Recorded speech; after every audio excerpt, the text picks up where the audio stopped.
Hai guys, chapter 13. Pada chapter 13 kita bahas tentang tree, binary tree dan binary search tree. Oke. Pada materi ini kita bahas secara umum.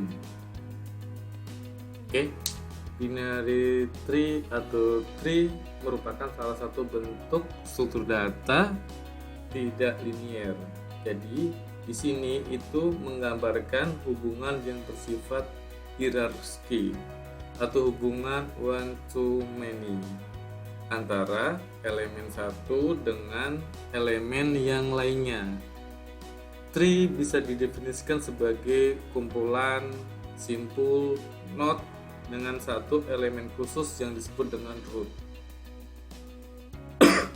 Dan node lainnya terbagi menjadi himpunan-himpunan yang saling tak terhubung antara satu sama lainnya atau disebut dengan subtree.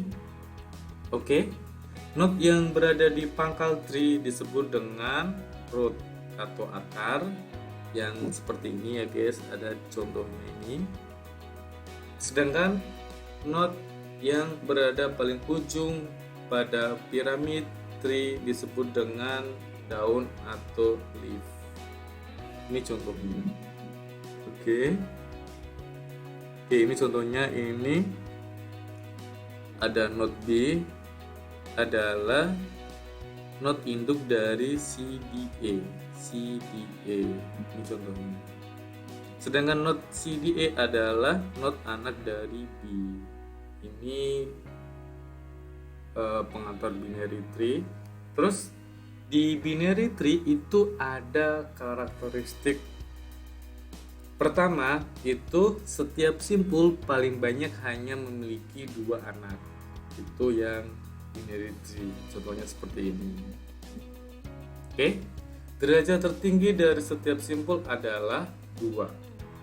Seperti ini. Terus dibedakan antara cabang kiri dan cabang kanan. Itu ada cabangnya. Dimungkinkan tidak mempunyai simpul berikut diberikan contoh pada pohon biner atau binary tree dengan cabang kiri dan cabang kanan. Oke, ini karakteristik dari binary tree. Selanjutnya di binary tree itu ada beberapa model. Ada disebut dengan pohon biner penuh atau full binary tree. Di sini itu semua simpul kecuali daun memiliki 2 anak dan tiap cabang memiliki panjang ruas yang sama. Seperti pada gambar. Selanjutnya ada pohon biner lengkap atau complete binary tree. Seperti ini. Hampir sama dengan biner penuh atau full binary tree. Semua simpul kecuali daun memiliki 2 anak tetapi tiap cabang memiliki panjang ruas yang berbeda. Ini disebut dengan biner lengkap. Kalau ini kan sama. Ini ada yang berbeda. Selanjutnya ada disebut dengan pohon biner similar atau 2 pohon yang memiliki struktur yang sama tetapi informasinya berbeda. Ini sama. Oke, datanya beda. Sedangkan pohon biner ekivalen itu 2 pohon yang memiliki struktur dan informasi yang sama. Contohnya seperti ini. Selanjutnya ada disebut dengan pohon biner miring atau square tree. Di sini 2 pohon yang semua simpulnya mempunyai 1 anak turunan kecuali daun untuk leaf-nya. Oke, ini secara umum tentang binary tree.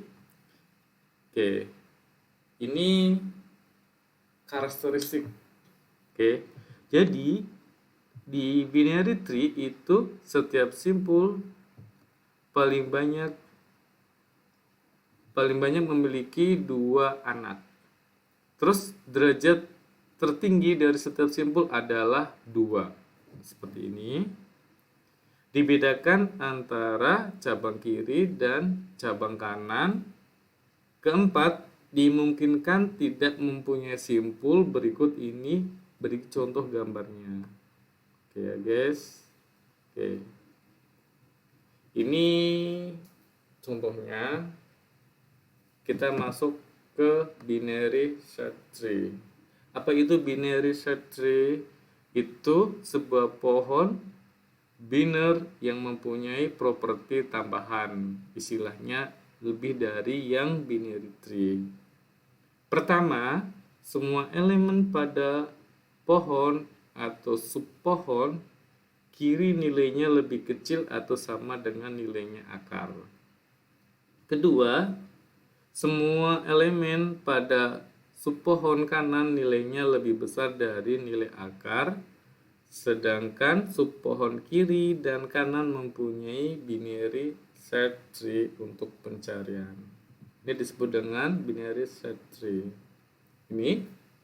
Terus di binary search tree itu ada 3 operasi yang mendasar. Ada pencarian. Di sini ini melakukan operasi pencarian pada binary search tree. Pertama-tama kita bandingkan dahulu kunci data yang ingin kita cari dengan kunci data akar. Oke. Di mode pencarian itu ada binary search tree itu contohnya simpul kunci K pohon pi 7. Jika pohon pi kosong, kembalikan nilai 0 atau tak terdefinisi. Jika kunci K cocok dengan kunci akar T, maka kembalikan ke simpul pi. Dan jika kunci K lebih besar dari kunci akar simpul pi, maka kembalikan nilai dari cari simpul kunci K subpohon kanan. Jika kunci K lebih kecil sama dengan kunci akar simpul P, maka kembalikan nilai cari simpul. Oke. Terus ini untuk penambahan elemen. Ini ada contohnya. Ini insert A, B, C, D, E, F, G. Ini untuk model penambahan elemen. Terus ini seandainya kita untuk penghapusan elemen. Oke, jadi ini yang paling kompleks di antara 3 operasi. Oke. Ini model penghapusan elemen. Oke guys, selanjutnya bagaimana sih implementasi binary tree sama binary searching tree? Oke. Untuk sekarang kita coba menggunakan untuk aplikasi online. Salah satunya itu di tutorial point itu ada kita bisa langsung mengenerate ke C-Sharp-nya. Jadi kita tidak perlu install untuk Visual Studio-nya. Oke. Cuma ini hanya khusus untuk DOS saja. Jadi untuk seandainya kita mau Visual C-Sharp itu kita agak kesusahan. Oke. Kita sekarang cobain yang pakai tutorial point. Di sini adalah untuk deklarasi atasnya. Jadi using system ini. Terus bawahnya kita buat untuk kelasnya. Kelasnya itu untuk left sama untuk right. Ini ya guys. Ini. Terus bawahnya lagi ini baru kita untuk class in ordernya, untuk traversalnya ini. Jadi di sini kita istilahnya deklarasikan untuk rootnya, ya, untuk node-nya. Terus ini kita menggunakan stack. Kemarin sudah belajar stack. Selanjutnya baru kita ke tree-nya. Ini tree-nya. Baru kita menggunakan untuk node left-nya yang ini. Terus ini kita menggunakan pop. Terus console-nya ini untuk subtree-nya. Baru ini untuk binary tree-nya.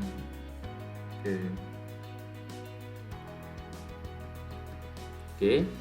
Setelah selesai baru kita running, otomatis dia akan keluar hasilnya.